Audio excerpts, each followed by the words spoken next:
إذاعة جمهورية مصر العربية من القاهرة تقدم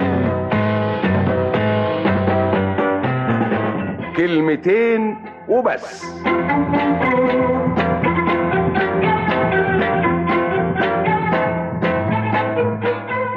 سيد أفندي لاحظ إن الكلمة الحلوة قربت تختفي من المجتمع ومن حياة الناس. قال لعبده أفندي الحكاية دي. عبده قال له: قصدك إيه بالكلمة الحلوة يا سيد؟ سيد قال له: قصدي كلمة الحب، كلمة التشجيع، كلمة الصدق، كلمة التسامح. دلوقتي الواحد يدور على أي كلمة من دول ما يلاقيش. الدنيا جرالها ايه يا عبده؟ عبده قال له: انا مش فاهم لحد دلوقت انت قصدك ايه بالظبط. انا بتكلم كلام عام يا عبده، مش بشتكي بشكل شخصي. هدي لك مثال علشان تفهم انا عايز اقول ايه. بسأل ديك النهار واحد تاجر صاحبي، بقول له: فلان الفلاني التاجر ده غني ولا نص نص؟ قال لي: غني جدا، عقبال امالتك. قلت له: فلوسه دي جابها منين؟ خلي بالك انا بسأله سؤال بريء. كان قصدي الفلوس اللي عملها من خلال تجارة ايه؟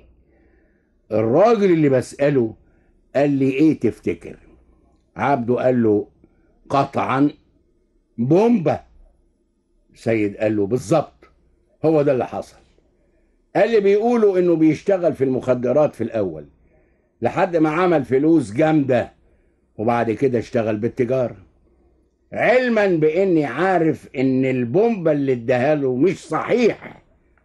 يعني الراجل ما اشتغلش في المخدرات ولا حاجة، بالعكس كان تاجر امين ونشيط، وبسبب نشاطه وامانته عمل فلوس.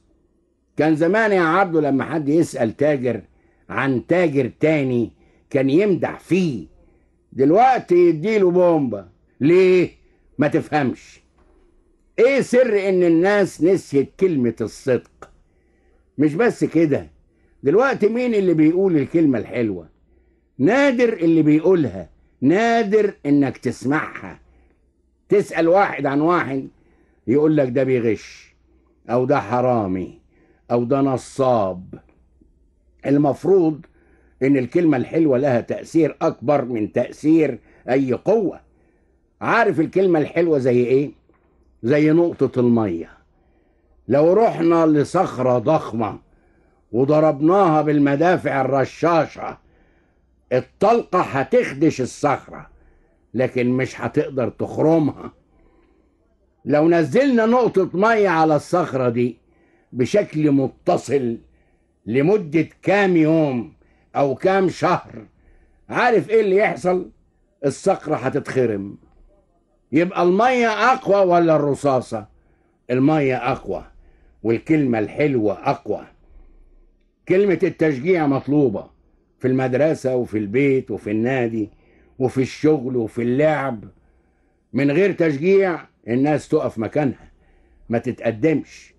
حتى أكبر مغني أو أكبر فنان إن ما لقاش تشجيع ما يقولش، ما يشتغلش بنفس، ما يشتغلش بهمة.